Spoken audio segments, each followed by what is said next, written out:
कि ये एक सामान्य रिक्रूटमेंट एग्जामिनेशन नहीं है। ये एक ऐसा एग्जामिनेशन है जो हमारी इलीट ब्यूरोक्रेसी का हिस्सा बनाता है। अगर आप मान लीजिए स्कूली बच्चे ही तो कैसे तैयारी शुरू करेंगे? अगर आप कॉलेज में फर्स्ट ईयर में, सेकंड ईयर में या थर्ड ईयर के विद्यार्थी हैं, तब आप कैसे तैयारी करेंगे? आज से 20 साल पहले, आज से 15 साल पहले आपको ऐसे उदाहरण भी मिलेंगे। कोई व्यक्ति बताएगा कि उसने कॉमा फुल स्टॉप के साथ एनसीईआरटी या किसी किताब को रट डाला था और अंततः उसका चयन हो गया।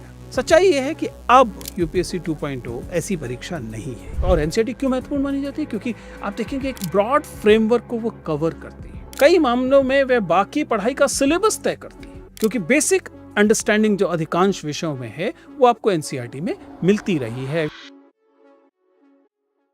नमस्ते दोस्तों, प्लीज सिट डाउन में आपका स्वागत है। आज फिर से चर्चा करते हैं यूपीएससी को लेकर। हम जानते हैं कि यूपीएससी को लेकर देश में एक क्रेज है, लेकिन कई बार इसे ओवर एडमायर किया जाता है। कई बार ऐसा लगता है कि ओवर ग्लोरीफाई किया जाता है। तो सबसे पहले तो वही बात जो मैंने बार बार कही है कि किसी भी प्रतियोगी परीक्षा को एक सीमा से ज्यादा ग्लोरीफाई करना ठीक नहीं है।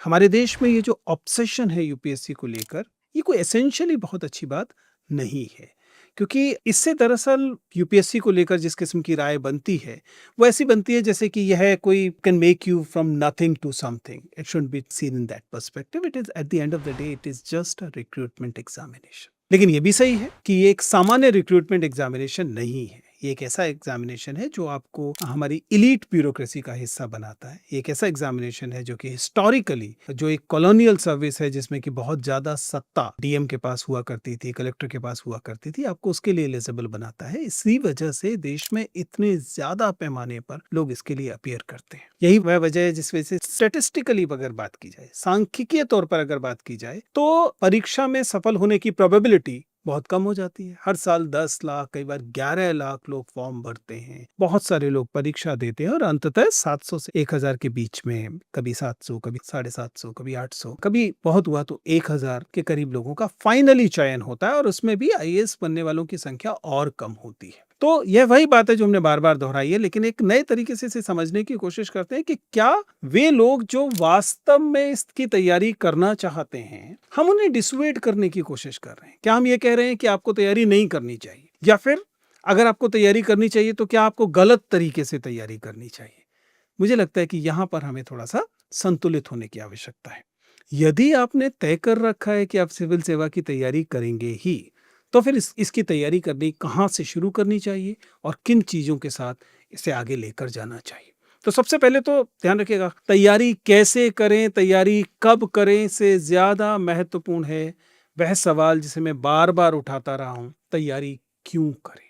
Please ask yourself why you want to become an IAS officer. एक बार जब आपको ये स्पष्ट हो जाए कि आप एक आईएएस अधिकारी या एक पुलिस अधिकारी या फिर एक अच्छा सिविल सर्वेंट बनना ही चाहते हैं, और आपने पहले से इस बात को एक्सक्लूड कर दिया है कि आप किसी सामाजिक दबाव में ऐसा नहीं कर रहे हैं, आप किसी पराये सपने में ऐसा नहीं कर रहे हैं, आप अपनी इच्छा से एक आईएएस अधिकारी बनना चाहते हैं, तो फिर आपको ये कैसे तैयारी शुरू करनी चाहिए? अगर आप मान लीजिए स्कूली बच्चे ही तो कैसे तैयारी शुरू करेंगे? अगर आप कॉलेज में फर्स्ट ईयर में, सेकंड ईयर में या थर्ड ईयर के विद्यार्थी हैं, तब आप कैसे तैयारी करेंगे? किस सामग्री की तरफ आपको जाना चाहिए, उसे आप गंभीरता से, अगर आपने तय कर लिया, जैसे मैंने कहा कि पहले सवाल स्पष्ट होना चाहिए कि आप क्यों आईएएस बनना चाहते हैं।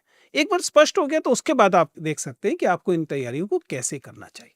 इसके लिए सबसे पहले परीक्षा के चरित्र को समझते हुए, और खास तौर से जिसे हम यूपीएससी 2.0 कहते हैं, हाल फिलहाल में जो सिविल सर्विसेज की परीक्षा हो गई है, उसे लेकर जो कुछ मिथ हैं उन्हें समझिए। एक मिथक तो ये है, एक गलतफहमी तो ये है कि यूपीएससी का मतलब है रट्टा मारना। इसका मतलब है कि लगातार किताबों को रट जाना। और मैं बार बार ये उदाहरण देता हूं कि पहले दरअसल ऐसा होता भी था। लोग प्रीलिम्स क्लियर करने के लिए अगर आपने किसी किताब को एकदम कॉमा फुल स्टॉप के साथ रट डाला है, तो बहुत बार आपका परीक्षा क्लियर हो जाती थी। बहुत सारे आज से 20 साल पहले, आज से 15 साल पहले आपको ऐसे उदाहरण भी मिलेंगे। कोई व्यक्ति बताएगा कि उसने कॉमा फुल स्टॉप के साथ एनसीईआरटी या किसी किताब को रट डाला था और अंततः उसका चयन हो गया। सच्चाई ये है कि अब यूपीएससी 2.0 ऐसी परीक्षा नहीं है। ये एक ऐसा एग्जामिनेशन नहीं है जहां केवल रटने से काम चलता हो।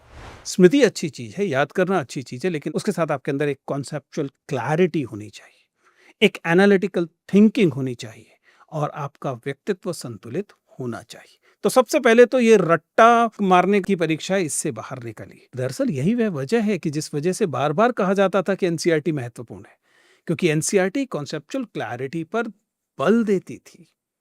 दूसरा ये कि एनसीईआरटी की इतनी तैयारी कब करनी चाहिए, कौन सी ग्रेजुएशन होनी चाहिए, कब आपको ये तैयारी करनी चाहिए, इसे लेकर अलग अलग राय। जब मुझसे पूछा जाता है तो मैं बहुत बार कहता हूं कि आप अगर एक ऐसे स्कूल या कॉलेज में पढ़ रहे हैं जहां पर अच्छे तरीके से पढ़ाई होती है तो आपको अपनी पढ़ाई पर ध्यान देना चाहिए। स्कूल या कॉलेज की पढ़ाई की कीमत पर आपको तैयारी नहीं करनी चाहिए, क्योंकि स्कूल और कॉलेज में अगर ठीक ठाक तरीके से पढ़ाई हो रही है, मान लीजिए आपकी रोजाना क्लासेस लगती हैं, शिक्षक आप क्लास में आते हैं, वो एनसीईआरटी से या ऑब्वियसली पढ़ा रहे होंगे, आप उसे पढ़ते हैं, तो फिर जो कोई व्यक्ति, ऐसा व्यक्ति जिसके स्कूल में अच्छे से पढ़ाई नहीं हो रही, वो मान लीजिए कहता है कि मैं स्कूल के समय से यूपीएससी की तैयारी कर रहा हूँ और एनसीईआरटी पढ़ रहा हूँ, तो वो तो आप वैसे ही पढ़ रहे हैं ना। तो सामान्यतः यदि आपके स्कूल कॉलेज में अच्छी पढ़ाई, आप दिल्ली विश्वविद्यालय से पढ़ रहे हैं, आप किसी अच्छे विश्वविद्यालय से पढ़ रहे हैं, अच्छे स्कूल से पढ़ रहे हैं जहाँ पे लगातार पढ़ाई होती है, तो इस बात की कतई कोई आवश्यकता नहीं है कि आप स्कूल के समय से ही यूपीएससी की तैयारी शुरू कर दें। लेकिन मान लीजिए आप छंगामल इंटर कॉलेज में पढ़ रहे हैं, मान लीजिए आप उत्तर प्रदेश या बिहार के किसी ऐसे स्कूल में पढ़ रहे हैं जहां पर नियमित तौर पर कक्षाएं होती नहीं है, परीक्षाएं ही महत्वपूर्ण रह गई हैं। अब आपके पास ढेर सारा समय भी है और आपके पास एक कारण भी है, क्योंकि आप एक तरह के एजुकेशन लर्निंग डेफिसिट में हैं। आप जिन लोगों से प्रतियोगिता करना चाहते हैं यूपीएससी के लिए बाद में, वे अपने स्कूल कॉलेजों में पढ़ाई कर रहे हैं, उनके स्कूल कॉलेज में होमवर्क हो रहा है, पढ़ाई हो रही है, वो लर्निंग कर रहे हैं, उनकी एनालिटिकल एबिलिटीज बेहतर हो रही हैं, उनकी बाकी चीजें बेहतर हो रही हैं। इसलिए तब ऐसे में बिल्कुल बनता है कि आप स्कूल कॉलेज के समय में भी कुछ किताबें उठाएं और पढ़ना शुरू कर दें। क्या पढ़ेंगे? अब ये आपको देखना पड़ेगा कि कौन सी महत्वपूर्ण पुस्तकें आप पढ़ सकते हैं। जैसा मैंने कहा, एनसीईआरटी हमेशा महत्वपूर्ण मानी जाती रही है। हाल फिलहाल की एनसीईआरटी से ज्यादा महत्वपूर्ण कई बार पुराने एडिशंस माने जाते हैं। देख लीजिए कि कौन से महत्वपूर्ण एडिशन है, आप उनसे पढ़ सकते हैं। और एनसीईआरटी क्यों महत्वपूर्ण मानी जाती है? क्योंकि आप देखेंगे एक ब्रॉड फ्रेमवर्क को वो कवर करती है। कई मामलों में वह बाकी पढ़ाई का सिलेबस तय करती है, क्योंकि बेसिक अंडरस्टैंडिंग जो अधिकांश विषयों में है वो आपको एनसीईआरटी में मिलती रही है। अभी एनसीईआरटी विपिन चंद्रा वाली पुरानी एनसीईआरटी हो सकती है, अगर इतिहास की बात करें, ज्योग्राफी की एनसीईआरटी हो सकती है, साइंसेस की भी कई बार एनसीईआरटी हो सकती है। तो जो लोग स्कूल में, मैं फिर से कह रहा हूं कि अगर आपके स्कूल में एनसीईआरटी की पढ़ाई वैसे ही बहुत अच्छे से हो रही है तो फिर आपको क्यों परेशान होना है। लेकिन अगर आप स्कूल पूरा कर चुके हैं, कॉलेज में पढ़ाई कर रहे हैं या ग्रेजुएशन पूरी कर चुके हैं और आप यूपीएससी स्टार्ट कर रहे हैं, तो आपको भी अपनी शुरुआत एनसीईआरटी से ही करनी चाहिए, क्योंकि टॉपिक्स की बेसिक अंडरस्टैंडिंग यहीं से बनती है। इसके लिए एनसीईआरटी आप पूरी रीड कर सकते हैं। इसके अलावा एक और अच्छा विकल्प आपके पास है, और वो ये कि एनसीईआरटी एक एक करके पढ़ने की बजाय आप 6 से 12 तक की एनसीईआरटी का एनसीईआरटी वन फॉर ऑल है, उससे प्रिपरेशन कर सकते हैं। ओसवाल का ये एक डिसेंट कलेक्शन है जो कि एनसीईआरटी के लिए है, जो आपके स्क्रीन पे भी दिखाया जा रहा है। इसमें एनसीईआरटी 6 से 12 तक का सब्जेक्ट वाइज एक ही बुक में कंटेंट दिया गया है। फिलहाल ठीक ठाक डिस्काउंट चल रहा है, और अगर आप डिस्क्रिप्शन में लिंक पर जाएंगे तो उसे क्लिक करके VC10 का इस्तेमाल करते हुए आप अपने 50% तक का डिस्काउंट पा सकते हैं। पर्सनालिटी डेवलपमेंट एक अन्य हिस्सा है जिस पर लगातार बात की जाती है। इसको लेकर भी कुछ किताबें मौजूद हैं। मैं खुद इंटरव्यू रहा हूं, तो मुझे मालूम है कि कैंडिडेट्स जो हैं उनकी सब्जेक्ट नॉलेज ही नहीं बल्कि उनके एटीट्यूड, उनकी मैच्योरिटी, इन सब को भी देखना होता है। तो अर्ली स्टेजेस जो हैं उनके लिए आपको अपनी कम्युनिकेशन स्किल को बेहतर करना चाहिए। देखिए, इंटरव्यू पर हम लोगों ने लंबी बातचीत की है और बार बार बात करेंगे। अभी हम विस्तार से यह नहीं समझा रहे हैं कि इंटरव्यू की तैयारी कैसे करनी, लेकिन जब आपको इंटरव्यू एक ऐसी चीज लगती है जो कि आपको लगता है कि इंटरव्यू की तैयारी का हिस्सा भी पता होना चाहिए, तो प्लीज समझिएगा, interview is all about communication. Communication जब मैं कहता हूं तो इसका मतलब केवल बोलना नहीं है। हिंदी और अंग्रेजी बोलना महत्वपूर्ण है, लेकिन उससे ज्यादा महत्वपूर्ण लिसनिंग है। क्या आप हिंदी भाषा को सुनकर उसका सही अर्थ लगा पाते हैं? क्या आप अंग्रेजी भाषा को सुनकर उसका सही अर्थ लगा पाते हैं? So you need to improve your communication skill, it is important. इसी तरीके से यह भी महत्वपूर्ण है कि आप जब भी मौका मिले ग्रुप डिस्कशन का हिस्सा बने, डिबेट्स का हिस्सा बने, एमयूएन का हिस्सा बने, जहां भी आपको अभिव्यक्ति के अवसर मिलते हैं उनका लाभ उठाएं। ये एक इनफॉर्मल ग्रुप डिस्कशन हो सकता है, ये कॉम्पिटिशन्स हो सकते हैं, एमयूएन जो मॉडल यूनाइटेड नेशंस होते हैं वह हो सकता है, वह करें। और एक बात मैंने बार बार कही है, अगर आप यूपीएससी की तैयारी कर रहे हैं या किसी भी कॉम्पिटिटिव एग्जामिनेशन की तैयारी कर रहे हैं और आपको लगता है इसका मतलब केवल और केवल किताबें पढ़ना है, केवल और केवल कमरा बंद करके तैयारी करना है, तो ये बात ठीक नहीं है। You need to develop certain passions and hobbies.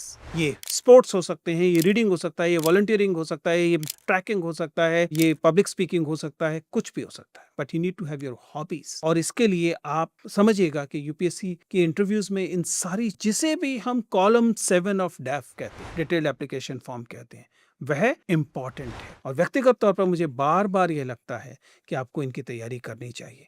इसके लिए अगर आपको कुछ किताबें मिलती हैं तो डेफ़िनेटली लीजिए, कोई दिक्कत नहीं है। जिस पब्लिशर से मिलती है वहाँ से लीजिए, कोई दिक्कत नहीं है। लेकिन कोशिश करते रहिए। ये बहुत इम्पॉर्टेंट है कि एग्ज़ाम आपकी होलिस्टिक पर्सनैलिटी को देख रहा है। वह ये उम्मीद नहीं कर रहा है कि आपका एकांगी व्यक्तित्व, अगर आपका व्यक्तित्व एकांगी होगा तो इस परीक्षा के लिए आप नहीं बने हैं। फिर आप जो पक्ष आपका मजबूत है, अपना करियर उसी क्षेत्र में देखिए। अगर आपका व्यक्तित्व बहुआयामी है, आपके व्यक्तित्व में विस्तार है, तब यह परीक्षा आपके लिए है।